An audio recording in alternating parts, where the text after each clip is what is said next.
Hi, good afternoon. Thank you for joining me this afternoon. My name is Tracy Monahan, and I'm a Field Education Coordinator out of the Boston Field Office. I'm happy to be here with you today to talk about navigating the 5 steps of grievance handling. After today's session, you will be able to investigate potential infractions against the collective bargaining agreement, identify necessary information to be gathered throughout the grievance process, and feel confident using grievances to support coworkers and uphold the contract. So the grievance procedure is laid out in the contract, and it's our way to address contractual violations. Grievances are also a way to build power and strength in the workplace. Every grievance is our chance to defend the rights we negotiated and to involve fellow members in the process. We can use them to uphold the contract, to defend individual and group rights, and to support workplace actions. For more information on workplace actions, we have a webinar strictly on direct actions, and that should be up on the web before convention. You might want to check those out because workplace actions are a really powerful tool as well. But today we're here to talk about the grievance process, which is an important tool in our arsenal. Our contracts are the roadmap for our wages, benefits, and conditions in the workplace, and we always have to make sure that our rights are upheld.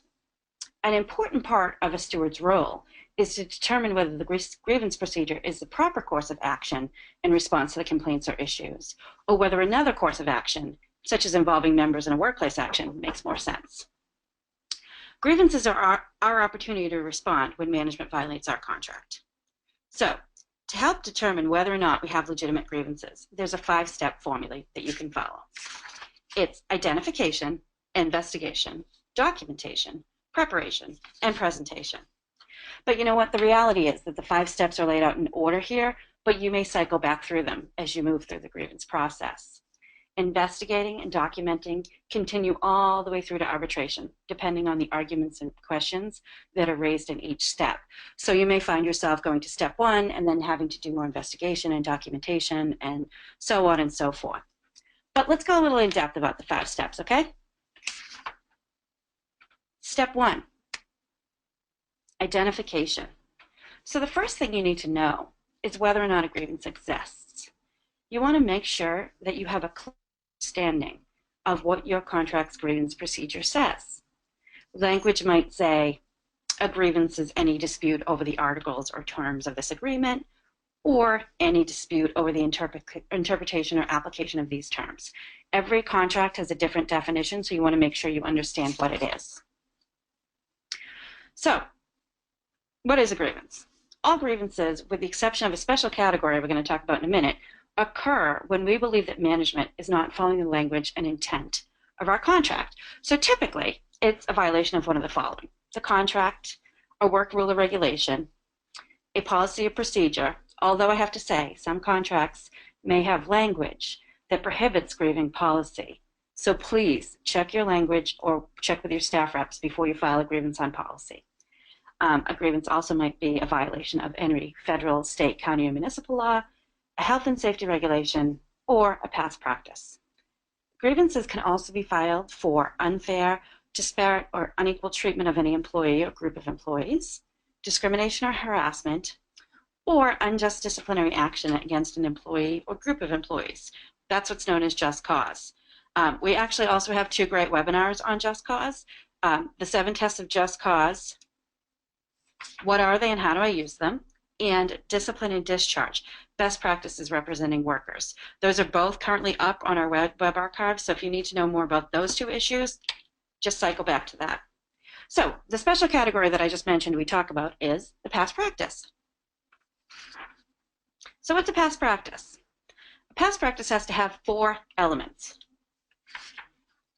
It has to be normal activity.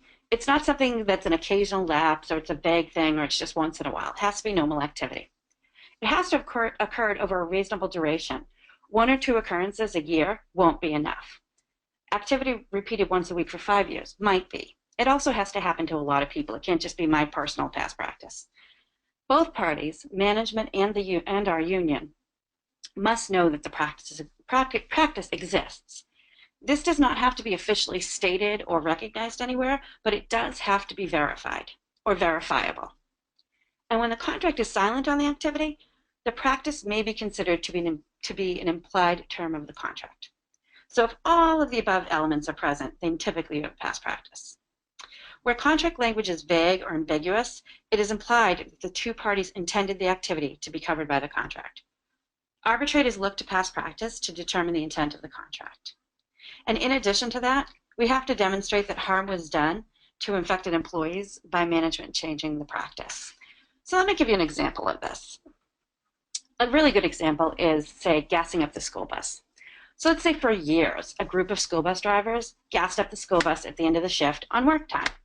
The contract was silent on the practice, but management was not only aware of it, but they factored it in as part of the daily schedule. Suddenly, a directive gets issued that bus drivers need to punch out, then gas up, and then bus. This would be a violation of past practice. It meets all of the elements. It was normal activity, it happened for a long time, management and the union knew about it, and the contract was silent. That would be a past practice. So once you figure out if you have a grievance, what do you want to do next? Next, you need to investigate. Investigation begins with talking to people, typically several people. The gathering of information about a potential grievance can either make or break the case for the grievant and the union. A thorough investigation should include a clear conversation with the affected employee that includes questions beginning with the 5 W's. Who, what, where, when, why. Talking to any witnesses who might have seen or heard anything related to the event. You want to interview your witnesses separately. This helps gather information and sort out inconsistencies. If you bring all of your witnesses together, they're all going to have the same story, but if you talk to them differently, you'll find out different things. Also, don't settle for hearsay information. If someone says, Harry told me, go talk to Harry. Also, you want to talk to the supervisor involved. By meeting informally with them, you can sometimes learn helpful information, and you might find a way to resolve the grievance without having to file a grievance.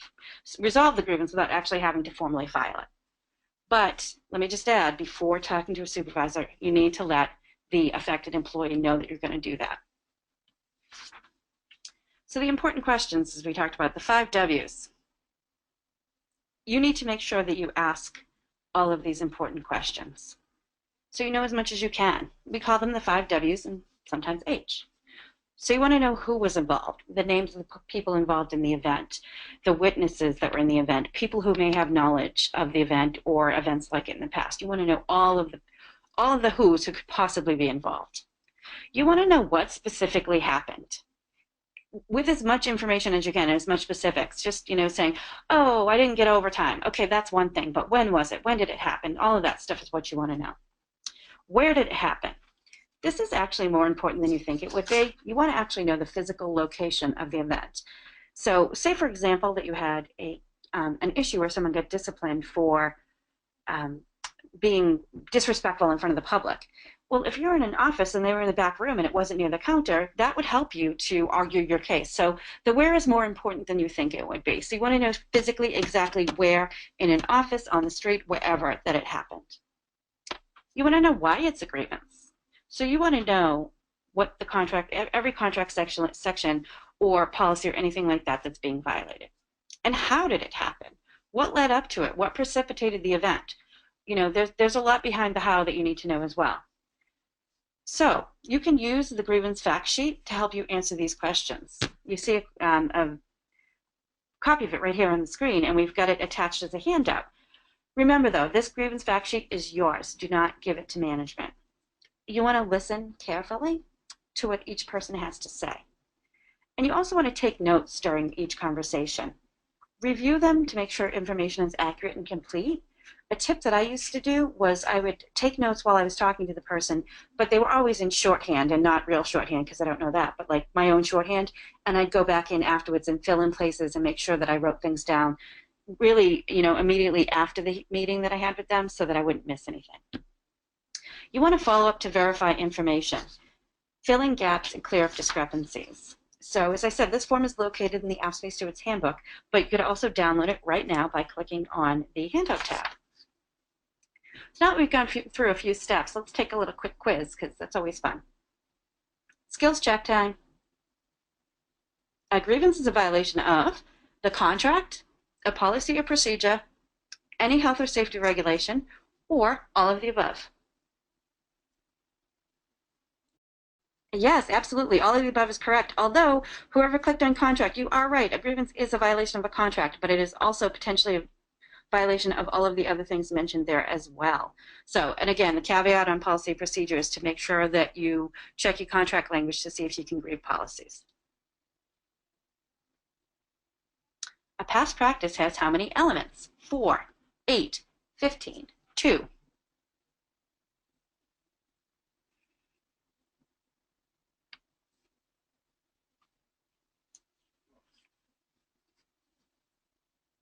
Four, correct. It's 4 elements. It has to be normal activity, reasonable duration, management and our union need to know about it, and the contract needs to be silent or ambiguous on the practice. So it's 4 elements to make a past practice. Good job, 4s.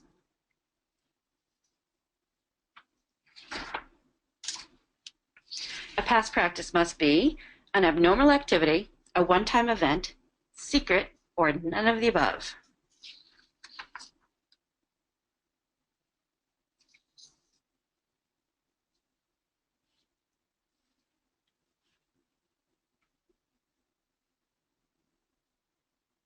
None of the above is absolutely correct. It does need to be normal activity. It needs to be of reasonable duration. It can't be a one-time event. Both parties need to know about it, and the contract needs to be silent or ambiguous. So keep that in mind when you're thinking about past practice grievances.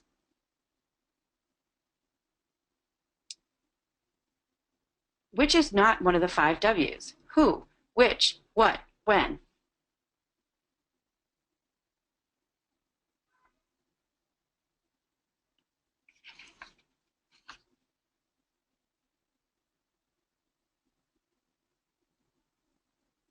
Which, 100% of you got it right. Although it's a little bit of a trick question because you might have to say, which grievant was it? Which manager was it? But it's not one of our classic 5 W's, which is who, what, where, when, why. Good job, everyone. All right, let's get back to the 5 steps. So let's talk about documentation, which is my absolute favorite step. I love collecting evidence. So documentation means collecting the evidence, mostly on paper, but not necessarily, that's going to support your grievance case.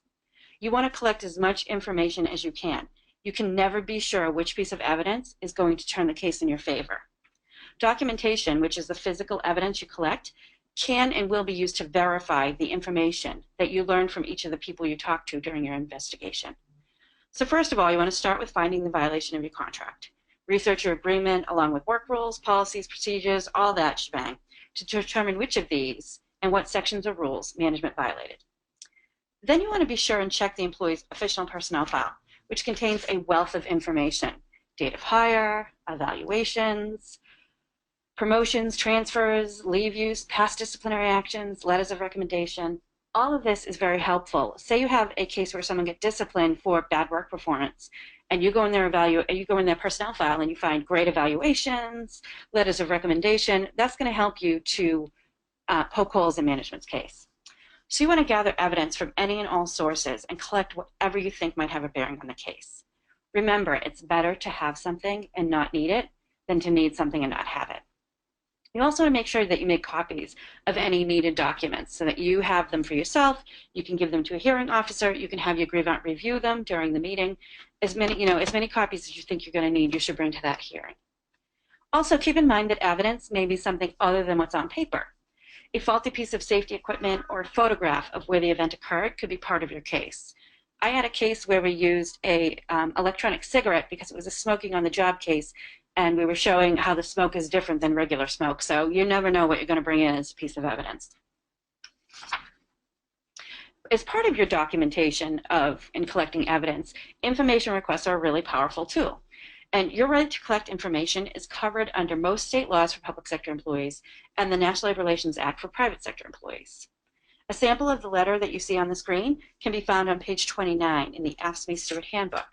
We also have a really great handout that goes in depth on information requests if you want more suggestions. So download that before the call gets out because it's really a really great description of more things that you may look for. But things that you can and should ask for include attendance records, materials, safety data sheets, discipline records, payroll records, equipment specs, performance evaluations, inspection records, personnel files, job assignment records, photographs, job descriptions, seniority lists, management memos, and supervisor notes.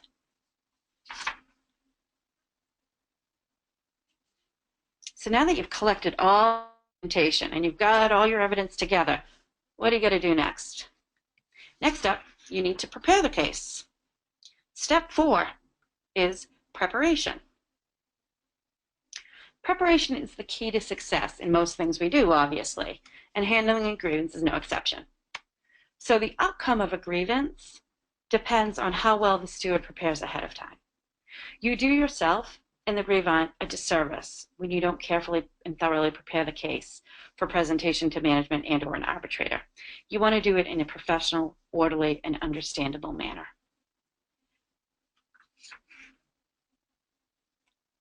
So as part of preparation, you want to review all evidence and fill in any gaps that you might discover.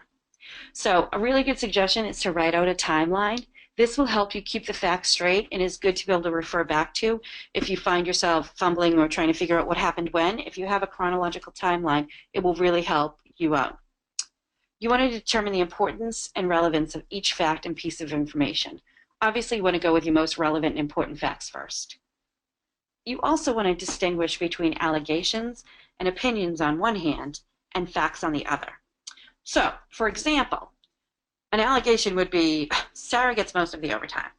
The fact would be Sarah worked overtime on the 7th, 14th, 21st, and 20th of last month for a total of 16 hours. That's the difference between an allegation and a fact. You want to research the local's grievance files for any past grievances on similar situations. They're going to tell you how the contract was interpreted and what you may see in the future or give you some ideas on what to look for. You also want to discuss the case with other stewards or officers to gain their insights on it. But don't discuss it with other members, just with other elected officials like yourself. And then you want to write the grievance, of course. And we will have an upcoming webinar on writing grievances, so keep your eyes open to your email for that if you need suggestions or help with that. So let me give you some bright ideas for preparing your grievance. You want to prepare your grievant for the grievance meeting with management. Keep in mind that a lot of times the members may have never filed a grievance before and they have no idea what to expect. So you're going to want to describe the setting, who's going to be there, how the grievance will be presented, what everyone's role will be, who's going to do the talking. You really want to give them a good flavor for what it's going to be like, because that will help them be less nervous. You want to review with the member what he or she will say and will not say during the hearing. Some stewards role play the hearing with the grievant. You also want to anticipate management's arguments, questions, and point of view. If you know what their arguments are going to be, then you'll be prepared with how you and the grievant are going to respond to each of these.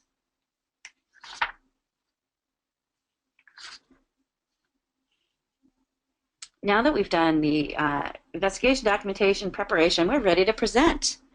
So before meeting with management, you should prepare an outline for your case. This is going to help you organize your presentation that you'll make to management. It can also help you to define exactly what you're trying to accomplish in the meeting. A grievance presentation is another opportunity to put a face on the union and to build union power. It's always helpful to practice your verbal presentation before you make it. And remember, in a grievance meeting, you are on equal ground with management. It's no longer boss and employee in a grievance hearing. You carry yourself and present yourself as management's equal. Treat the supervisor with respect and expect and insist upon respect in return. Your right to be a vigorous advocate for your fellow member is a protected activity. Some tips for presentation. You want to be positive. Use a friendly, down-to-business approach without making threats. It's a business meeting after all. It doesn't need to be negative. It needs to be just business-like, but on the positive side. And you want to avoid bluffing your way through the grievance. People see right through that, and it's going to do you no good, and it's not going to help you win or build union power. You want to stick to the subject of the grievance. Don't allow the discussion to be sidetracked on other issues, past problems, or irrelevant topics. If you're there for a disciplinary issue for John, you don't want to start talking about the issue that John had 7 years ago that's already been resolved and is out of his folder. You want to stick to the issues that you have there. You want to remain calm, cool, and collected. Avoid being angry, belligerent, and hostile. Again, this is a business meeting. It's not about you. You've got to keep it cool. You're going to keep notes of what's said during the meeting. You may find that what someone says in an early grievance hearing helps your case later. I had an arbitration case we won based on what the management said at step 2. So you never know. You want to make sure you keep notes. And if you're doing too much talking, assign someone else to keep notes for you. You also want to listen for the main point of management's argument and for possible openings to resolve the grievance. And be sure you don't argue with the grievant during the meeting. If need be, ask for a caucus and step outside to iron out your differences and clear up any confusion. Because the second they see a division or any place that they can make a division, they will capitalize on it. So make sure that you're not arguing with both the grievant and other union officials in front of management in that meeting. Take a caucus, bring it out in the hallway. Other things to remember while you're presenting is to resolve at the lowest possible step. I mean, we're not about spending all the money and taking these all the way through the process if we can get stuff resolved at the lower steps. Remember, your objective is to get a fair settlement at the lowest possible step. If management is not willing to fairly resolve the case, then you'll be prepared to bring it to the next step. Avoid swapping one grievance for another. So, meaning if we win one, then we'll withdraw one. Each case needs to be decided on its own merits, and it's problematic, and you'll get into serious issues if you're horse trading. So we have a whole webinar on the duty of fair representation that you might want to check out that deals with some of those issues. You also want to give your understanding of what, if any, resolution was reached or what will happen next after the conclusion of the meeting. This is going to help you avoid misunderstandings later. So you say to management, okay, after this meeting, you're going to X and we're going to Y. Make sure that you get every grievance settlement in writing. Make sure that management's verbal assurances are documented.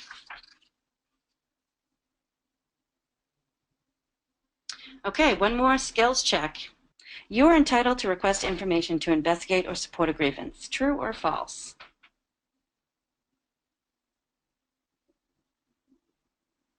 True. It's 100% true. You guys are awesome. Information you request can be in the following form: written, electronic, digital, all of the above.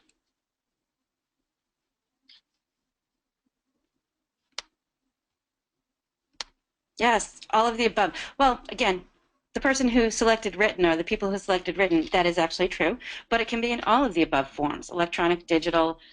These days we have cell phone videos, we have text messages, we have emails, we have surveillance video. There's a lot of different things that you can request, so you don't just have to request documents.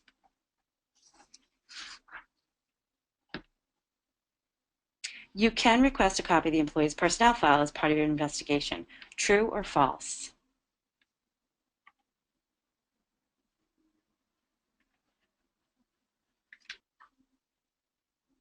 True, you can request a copy of the employee's personnel file as part of your investigation. I will say in some states and some contracts, each one differs across the country, but you may need the employee's approval or their permission before you get a copy of their personnel file, but you can absolutely request it.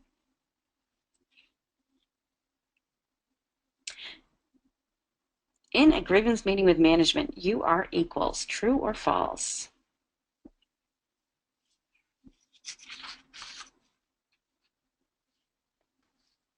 True. It is absolutely true. You are equals with management in a grievance hearing. And as we said earlier, treat them with respect and expect to be treated with respect in return. Your right to vigorously advocate for your fellow members is a protected and concerted activity, and you have a right to do it. And you are their equal. So if they're trying to tell you you'll be disciplined for your actions during a grievance meeting, that is absolutely inappropriate. Fabulous, though. You guys are really paying attention today at lunchtime, or my lunchtime anyway. Might not be yours across the country. We have some further resources if you would like to check them out and get some more information. Obviously, we have AFSCME's official grievance form and fact sheet, which is in Appendix C of the AFSCME Steward Handbook. The Steward Handbook also has some really great information on how to handle grievances. We have a handout, the 5 steps of grievance handling. We also have that lengthy piece that Shondell mentioned at the beginning, the Union Right to Information. That comes out of a book called The Legal Rights of Union Stewards by Robert M. Schwartz, which is a fantastic book. I recommend it for any steward or would-be steward. It's really, it's amazing. It's easy to read. It's not, it's very, it's a great book. And Robert Schwartz writes for the Work Rights Press, which is a real little mom and pop shop. So you're also supporting local business. We also have a handout called The Good and Bad of a Grievance Presentation. So those are some resources that you can check out if you want more information on how to handle a grievance. We also, as we told you, have some online classes that you should check out, and Shondale's going to give you the website on that. And there's some really great, we have some really great stuff in the video archives. We've got Weingarten Rights, What You Need to Know. We've got, with regards to grievances, we've got Duty of Fair Representation. We've got the 7 Tests of Just Cause. We also have stuff on new employee orientations, on making a people pitch and talking about the people program. You've just been elected president, now what should you do? We also have one on discipline and discharge grievances, and we have a couple coming up in the over the next couple of months, so you should really keep your eyes on your email and on the website to sign up for future webinars, because we look forward to talking with you. And thank you all for being here today, for sure. I'm going to give a special thanks to Tracy Monahan, our presenter, who was fabulous as always, and I want to thank you so much for doing this for us. We appreciate you. Well, I appreciate being here with all of you guys, so thank you very much for having me. And again, thank you so much for your time. We appreciate you. Thanks. Thanks.